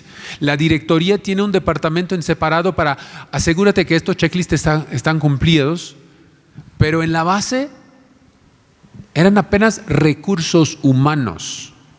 No eran gente, no eran talentos trabajando. No estamos gestionando talentos. Si me falta un recurso, ¿qué hago? Si me falta una caja, un ladrillo, voy a buscar otro ladrillo. Estos son recursos. Si este ladrillo está roto, lo boto y pongo otro. Esto es recurso. Esa es gran diferencia entre recurso y el talento humano. Entonces, no se engaña mucha gente por mucho tiempo. Eso va a pasar. Y para Carrefour volver a este índice va a tardar 5 años. Y eso significa un impacto a los inversionistas. Entonces la pregunta es, los inversionistas quieren saber de la junta directiva, del consejo, o sea, oye, ¿qué están haciendo ahí? Cambiamos a esta gente que nos sirve. Entonces empieza a hacer cambios en toda la organización, porque no alcanza al planta, al piso, ¿no? Al shop floor, a donde la gente está haciendo el trabajo. Entonces no hay espacio para estas mentiras. Y si eso sigue pasando, es igual. Si Equión hubiera empezado con propósito y la gente está loco, eso no pasa. Están todos con un sentimiento de orfandad. Perdieron su casa matriz en Londres. Reportan a Bogotá. Un cambio tremendo, ¿no? Si dicen, no, mira, nuestro propósito es ese, están locos, es cosa de marketing. Perdieran, no habría conexión. Entonces, la manera que buscas la conexión es diferente. No es públicamente, somos líderes conscientes, vamos a hacer evaluaciones 360 grados una vez al año. No funciona. Aunque hay que hacerlas para los planes de mejora, pero eso se cae pronto. Hay que hablar, yo creo que hay que... No sé cuál es la situación que expones, pero a mí como CEO de la compañía me encantaba que me dijeran que no estábamos haciendo bien y para mejorar, y que lo dijeran las personas que trabajaban para mí y de cualquier nivel, y decir, María Victoria, veo que eso no estamos pasando el mensaje o no nos está llegando. En esa cascada de comunicaciones que le llegaba a la última persona y hablar. A veces creemos que no podemos hablarle a las personas, a los dueños, y creo que a veces cuando hablamos podemos generar gran bienestar en las empresas. Mi hija está empezando su carrera profesional y ella trabaja hoy en una ONG, Soy de Children, y ve una cantidad de oportunidades de mejora. Y yo todos los días, ve, habla, pide cita con María Paula es la gerente, ella te va a hablar, y así lo ha hecho. Y no te imaginas, esta niña que acaba de entrar a la ONG, se graduó en marzo, hoy en día la reconocen porque genera un cambio hablando de su forma crítica de mejorar una ONG internacional como es esa. Entonces, mi mayor consejo a ti como persona es, hablemos. Y si hablas y no te escuchan, no estás en donde deberías estar. Muy bien. ¿Por allí otra pregunta? Buenas. ¿Aló? Sí. Okay. Buenas tardes, ¿cómo están? Buenas tardes. Quisiera saber, pues, como plantearles a ustedes el caso, por ejemplo, de empresas que sean públicas o instituciones, pues, que son públicas, donde a veces se tiene como la idea de que nada de lo que funciona en lo privado funciona igual en lo público, y que de pronto todas estas cosas, pues, no se pueden implementar de cierta manera, pues, porque hay más control, hay recursos públicos en juego, hay de pronto más susto de estar involucrado en algo. ¿Ustedes tienen ejemplos de empresas, de entidades que sean de carácter público y que hayan vivido una transformación así? ¿O es lo mismo y es un montón de cosas que nos metemos en la mente de pronto de que entidades públicas no pueden vivir este camino? ¿Público dices del gobierno o público del mercado de acciones? No, de que sean del Estado, que sean... Del Estado. Mira, tengo un servicio en Brasil de documentación en São Paulo, que el gobierno del Estado tomó la decisión que una persona que pierde sus documentos no puede tardar 30 días para recuperar la información y presentarse con documentación. Entonces hicieron una asociación público-privada y uno marca una cita, en 30, 40 minutos tiene cualquier problema resuelto en relación a identificación, documentación y renovación. Y es el servicio público en Brasil que mejor funciona. Es increíble. Pero es muy difícil porque cuando tienes el monopolio, eso es un monopolio, porque no hay otra institución que te puede ofrecer una identificación o un carnet de conducir. No, me saqué el carnet de conducir de la universidad, no te sirve. La policía dice, no sirve eso. Entonces, cuando una organización tiene el monopolio, ¿cuál es la motivación para ser mejor? Le falta al gobierno un propósito. Y en Brasil, por ejemplo, le voy a dar un ejemplo de Brasil. En la bandera de Brasil está escrito orden y progreso. Y un día hice una pregunta en una clase, ¿cuál sería el propósito de Brasil? Y una persona de Argentina dice, yo creo que el propósito es en la bandera. Y la verdad ese es el primer propósito de Brasil, porque cuando Brasil se independizó de Portugal, no había ningún orden y mucha pobreza. Entonces la primera cosa es poner orden y empezar a desarrollar. Ahora ya tenemos suficiente orden y suficiente progreso. Deberíamos actualizar lo que está en la bandera para educación y prosperidad, porque el próximo nivel de avance eso va a pasar cuando la educación avance, para que todos avancemos juntos con las mismas condiciones, las mismas oportunidades, y no quede un país dividido entre izquierda y derecha, que igual está pasando por acá, en todas partes del mundo. Entonces, la gran pregunta a los políticos, ¿cuál es el propósito que propones a la nación? A partir de eso, pues, crear compromiso de los empleados públicos. Sí, vamos a hacer eso. Poner pasión en sus trabajos, porque ahora no tienen motivación adicional, no tienen ninguna conexión. Es un trabajo que recibe su sueldo fijo y jubilan no sé cuánto tiempo, con un buen sueldo también. No hay motivación, no hay compromiso, no hay enganche. No pasa nada si no pasa nada, ¿verdad? Ese es el gran reto. Monopolio. Ahora que hablas de monopolio, por allí hay en el libro habla de a los niños les enseñamos, ¿cierto?, a jugar Monopoly y cuando acaba ese juego, ¿no? Cuando alguien se lleva todo, ¿no? Sí, alguien lleva todo, llevamos a los otros a la quiebra, ¿no? Y un poco es el tema, ¿cierto?, que le enseñamos a los chicos de pequeños, ¿no? Hablemos un poquito, no sé si tienen preguntas, pero algo que también me gusta mucho, durante todo el libro se van comentando experiencias del voluntariado, que muchas veces nosotros en las organizaciones pues no lo consideramos y es parte fundamental dentro de la cultura consciente. Sí, el voluntariado sale de declarar gente feliz y la verdad me miraban muy loco cuando yo decía que deberíamos ser felices todos mis ingenieros. Entonces, como por reforzar tu tema, y yo decía, no, yo les voy a mostrar que podemos ser felices. Entonces empecé como a investigar que eran como parámetros de la felicidad, y uno de ellos, un ejemplo en India, lo vi de una compañía. Yo leía mucho, investigaba para encontrar ejemplos, inspirarme en ejemplos y traerlos a, si ellos lo hacen, yo también lo puedo hacer.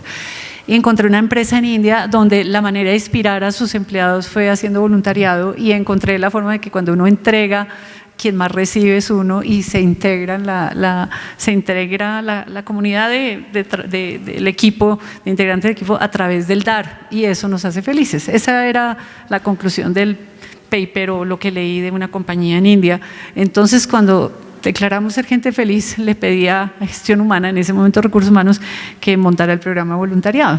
Por eso hay que montarlo bien estructurado, porque pedir donaciones o plata o hacer voluntariado sin que estuviera estructurado, pues podría llevar a temas también legales de cómo le pides a los empleados donaciones sin tener todo un fundamento. Pero tuve varios contras. No se puede. ¿Cómo vas a pedir? No se puede. Temas de seguridad, porque yo desde que estaba en Ecopetrol, nosotros como grupo recolectábamos plata todo el año para ir a construir casas techo por mi país.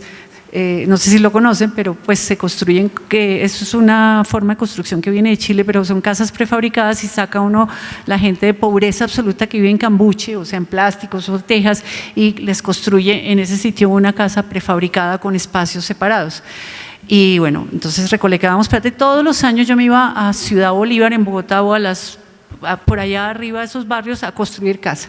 Eso lo hacía con mis hijos desde muy pequeños, enseñarles ese valor de dar a los demás y de compartir con los demás. Cuando llegué aquí como presidente de la compañía y demás, pues yo me quería ir a construir casas, y por seguridad no puedes ir.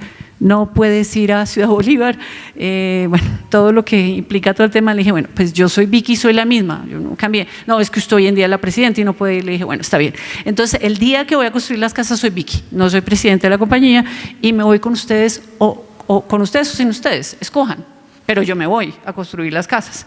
Entonces, pues, mejor seguridad dijo, vamos con usted. O sea, no hay forma, hay que revisar la seguridad del sitio. Yo estaba segura, venía construyendo hacía muchos años las casas y pues jamás ni a mí, ni a mi familia, ni a ninguno de los grupos que hemos ido a construir casas con techo nos había pasado nada y estaba seguro que eso iba a ser así. Pues era parte del cambio de Kion.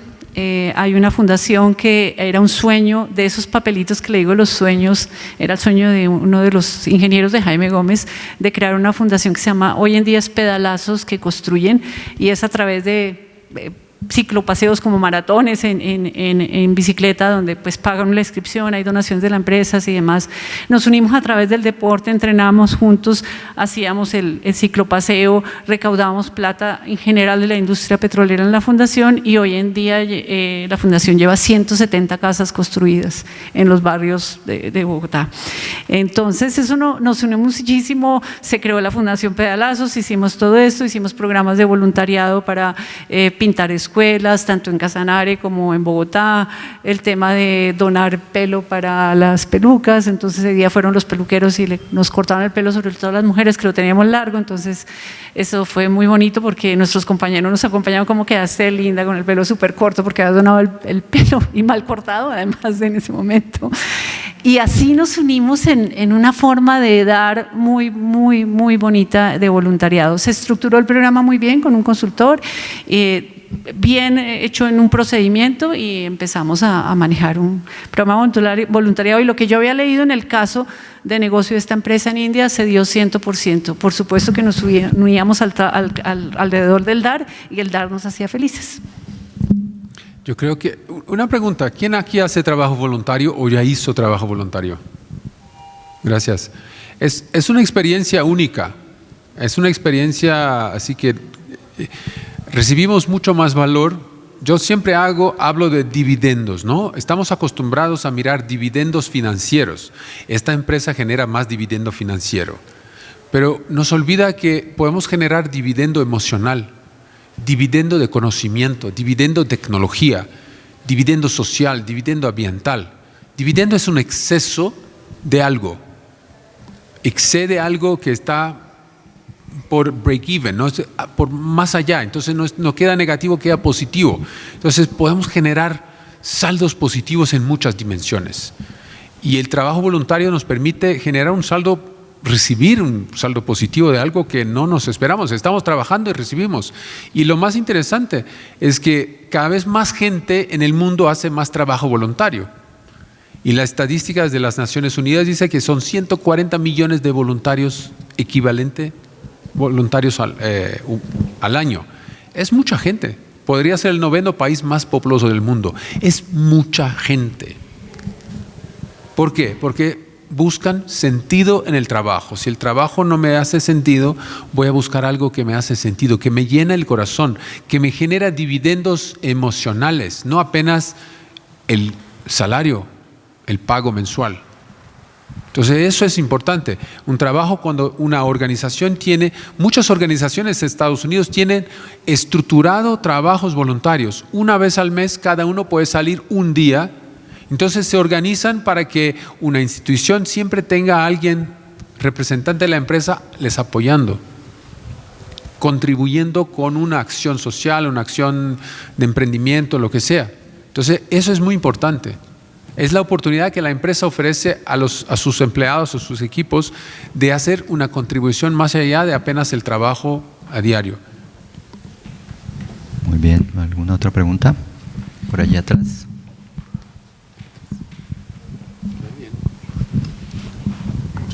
Bueno, más que una pregunta con relación a toda esta parte, pues si vamos haciendo como englobando diferentes aspectos de la presentación, vamos encontrando claramente que una de las tareas fundamentales de este liderazgo es cómo se crea una cultura, porque cuando llegamos al tema del voluntariado, pues no basta con abrir espacios del voluntariado, tiene que haberse creado dentro de la organización, a través de ese liderazgo consciente, una actitud, digamos nosotros casi que sí, organizacional, hacia ese sentido de responsabilidad social, que creo que tiene que permear todo y es una de las grandes tareas del liderazgo, posibilitar que eso llegue a permear, que incluso pues en el caso que anotaban, llega a permear hasta las juntas directivas, porque pues si no los desencuentros van a ser muy grandes, pero es también la tarea que se tiene desde el liderazgo, como el liderazgo transforma la junta directiva, como las juntas directivas transforman a su vez y aportan a los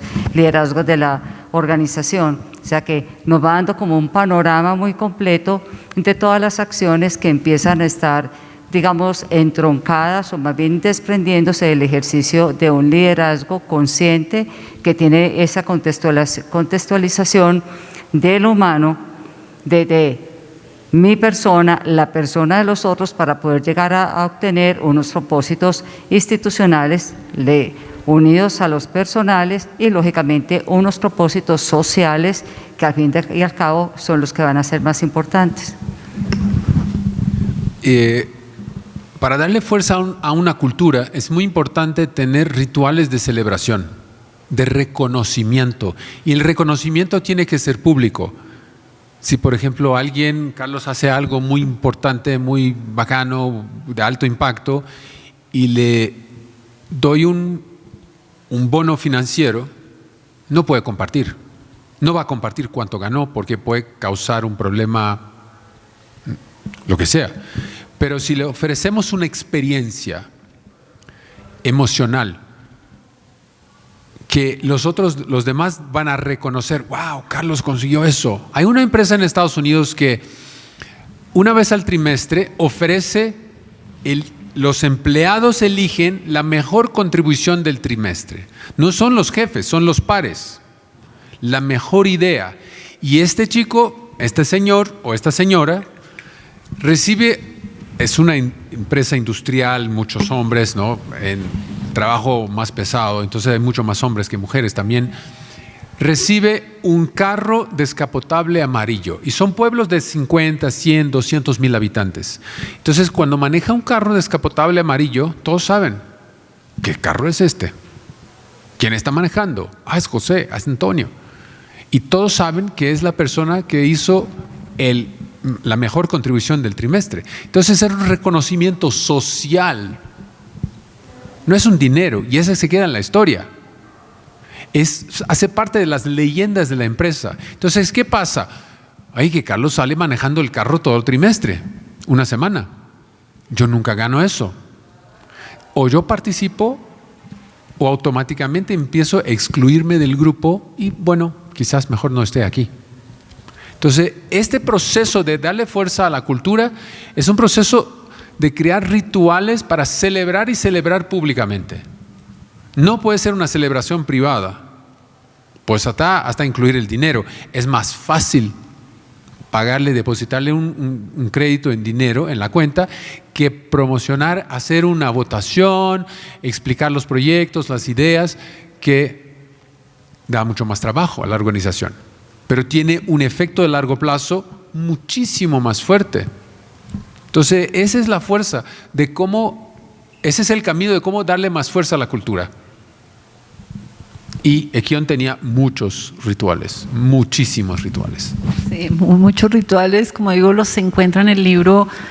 Habla también no solo lo que escribimos, sino a través de las fotos, a través de los videos, de los códigos QR. Por eso fue un reto cuando Tomás dice, iba al segundo libro, yo, ay Dios santo, porque fue un reto muy grande poder tener lo que hoy está aquí, huele a nuevo, ¿no? Salido de la imprenta para poder entregar, para que realmente vean cómo sí se puede hacer. Y vuelvo, insisto, si lo pudimos hacer en la industria del petróleo, en las características de las compañías que manejábamos en las zonas y demás, realmente es algo que sí es posible y es posible que todos lo pueden hacer. Bueno, ya ¿queremos seguir unos 5 minuticos más o cómo se sienten? Afuera nos espera un cafecito con unas galletitas, igual pues hablar un poquito del libro y de la Fundación Sembrando Joropo, los fondos del libro, ¿cierto?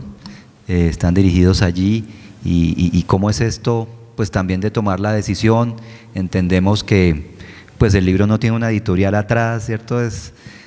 Ustedes mismos pusieron su dinero y demás para cómo llegaron a esto finalmente, ¿no es cierto? Y la fundación. Con mucho amor, ¿verdad? Con muchas ganas de compartir, de verdad, así como lo hacemos aquí con generosidad. Si hay un ser que he encontrado yo generoso en la vida, eres tú. Lo que Tomás entrega todo el tiempo es muy grande, lo que nos entrega y me enseña y nos enseña a todos siempre, y así está hecho el libro, de esa misma manera de la generosidad de entregar. A ver, el libro, bueno, ¿por qué se llama Todos somos líderes? ¿Me vas a hacer la pregunta o me la hago? Bueno, responde. Porque es que tengo muchas discusiones. Cuando yo invito a los eventos, en los chats a veces me dice, no todos somos líderes. Yo, a ver, ven un cafecito y lo discutimos, pero empecemos por el autoliderazgo. Pero el nombre del libro pues nace, creo que más de Tomás. Cuando estamos haciendo el libro, yo escribo historias, demás. Tomás hace entrevistas a muchas personas que trabajaron en Equión, y un día me dice, oye, pero es que todos parecen dueños de la empresa, o sea, aman la empresa, se autogestionan, parecen los dueños de la empresa, es que realmente todos eran líderes. Y ahí se quedó el nombre de Todos somos líderes, de una empresa como autogestión, muy basada en las Steel Organizations, que también lo aprendí trabajando con Tomás, y que son esas empresas autogestionadas. Él ya lo habló, casi no necesitan supervisión como tal, porque cada uno sabe qué hacer, pero además le encanta hacer y proponer y cumplir lo que propone. Por eso se llama Todos somos líderes. Yo tenía una historia ahí muy bonita, que Merceditas me servía el café todos los días, pero no te imaginas la experta que era en llegar, el saber el momento en que uno quería el café, cómo, a qué temperatura, si me veía triste o con frío, llegaba y yo decía, pero ¿cómo sabes que quería un café si ni siquiera llamé a pedírtelo? Entonces yo le decía a Merceditas que ella era la gerente de la cafetería y del café, y la amábamos porque realmente ella se crecía siendo la gerente de la cafetería y sabiendo cuándo, qué tinto, cómo, la respetábamos muchísimo. Entonces, si queremos que los líderes sean los líderes, los CEOs o los que están ahí, o los vicepresidentes, pues no todos éramos líderes, definitivamente. Entonces de ahí sale el nombre. La siguiente es la fundación. Dentro de los programas sociales que teníamos en Equión, había uno que se llamaba Sembrando Joropo, y llegamos a más de 2.000 y pico niños, 2.300 niños en todas las veredas en el Piedemonte Llanero, donde les enseñábamos a cantar, a bailar joropo, a tocar instrumentos. Lo hacían muy bien a través de una fundación que se llama La Fundación. Y bueno, era asombroso todo el folclore, pero a través del folclore y de esto, de la música y demás, lo que transmitíamos eran valores a estos niños. Algo que aprendí también en el programa es que había que dar tarima, quiere decir sacarlos a cantar y ver cómo estos niños se empoderaban en un escenario. A veces ni te miraban, cuando les hablabas te bajaban la cara, pero cuando estaban en el escenario esos niños se crecían, entonces los empoderábamos, les enseñábamos valores, pero cuando llegan a nivel 11, salían del colegio, pues ya, los soltábamos. Habíamos hecho una cantidad de trabajo con ellos y los soltábamos, algunas becas se dieron, pero estos niños quedaban sueltos sin como qué hacer. Estudiaron en una universidad, a veces decían no, y regreso, y qué empleo. Entonces, así quedó el programa. Sigue Sembrando Joropo, lo sigue manejando Ecopetrol en la zona, pero yo quedé en deuda con estos niños, y más en la pandemia. Estos niños en la pandemia realmente hay unos muy sueltos que están como sin un norte, y entonces me puse a hablar con Cachi y Sandra, que son los que manejan la fundación, y Sandra me dijo, mira, hay que montar una escuela de artes oficios, hay que darles un oficio que hacer, que construyan los instrumentos que les gustan, que estudian. Dije, vamos a hacer una escuela de artes oficios, y los fondos que vendamos del libro va a ser para la fundación. Entonces todo lo que saquemos del libro, nosotros no estamos interesados en ningún dividendo del libro, estamos interesados en compartir todo esto, y vamos a tratar de construir la escuela de artes oficios para los niños de Sembrando Joropo, que salieron de 11, están en la pandemia un poco sin como un norte, y espero poder recaudar ese dinero para eso. Genial. Entonces es la invitación, ¿cierto?, a adquirir el libro, pues para regalar. Fíjense, un tremendo regalo que podemos dar, o para nosotros mismos en las empresas, ¿cierto?, tenerlos y poder aprovechar tantas experiencias. No sé si hay alguna otra pregunta, o yo quería cerrar con un par de frases, si les parece, del libro, ¿cierto? El líder cuida, sirve al ecosistema, es un líder inclusivo. y hablábamos, pues se habla mucho del tema de inclusión en el libro, ¿no es cierto? El liderazgo es cuestión de cómo ser en lugar de cómo hacer. Los trabajadores de hoy desean algo más aparte de una buena remuneración, desean oportunidades donde sientan que sus contribuciones son valoradas y premiadas, donde puedan participar y sentir que tienen la facultad para decidir. Es como la base del liderazgo de todos, ¿no es cierto? Los empleados o los trabajadores de hoy no comprometen los valores humanos para lograr el éxito material. Dicen su verdad, escuchan las verdades de los demás con honestidad y respeto. O sea, hay cosas muy profundas. Con el doctor Alvear, el decano, no sabíamos qué título, también yo te preguntaba de darle a este conversatorio, decíamos liderazgo desde el ser, ¿cierto? Y decíamos suena como muy, pero liderazgo en organizaciones conscientes, sí, pero realmente es esto, ¿no? Un liderazgo individual y es un tema de que cada uno de nosotros reconozcamos en qué estamos y si nos sentimos bien en lo que hacemos, ¿no? Y lo disfrutamos. Les agradecemos muchísimo a ustedes por estar esta tarde aquí, por subir hasta nuestras instalaciones, ¿no es cierto? Por poder compartir. Ahorita no se vayan a levantar que vamos a tener, la gestión la va a hacer Tomás. Vamos a obsequiar unos libros, entonces, ¿cómo es que tú? Y los otros libros van a estar disponibles aquí para la venta, aprovechando que está Tomás y María Victoria para firmar, ¿no es cierto?, los libros, autografiarlos, aquí están entonces disponibles para ello. ¿Sí? Yo antes de pasar a la rifa, te quiero agradecer, Carlos, realmente ha sido una conversación muy rica. Quiero decirte que ayer, en todos los eventos que teníamos, ojalá tuviera un conversatorio con alguien que se hubiera leído el libro completo y de esa manera, y ayer me lo imaginé o lo pensé, independiente de que Carolina ayer en Bogotá, pues ella escribió el prólogo y encontré la persona que se leyó el libro y lo interpretó como era. Muchas gracias. Gracias por lo que hiciste y gracias por las preguntas que nos hiciste. Muchas gracias a ustedes.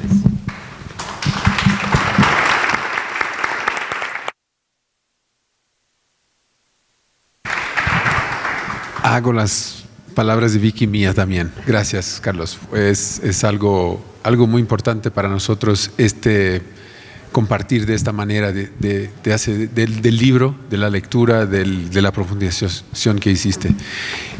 Yo quería hacer una rifa, pero no me gusta hacer rifa porque es al azar, ¿no? Entonces quiero reconocer, los que hicieron preguntas, por favor levanten las manos.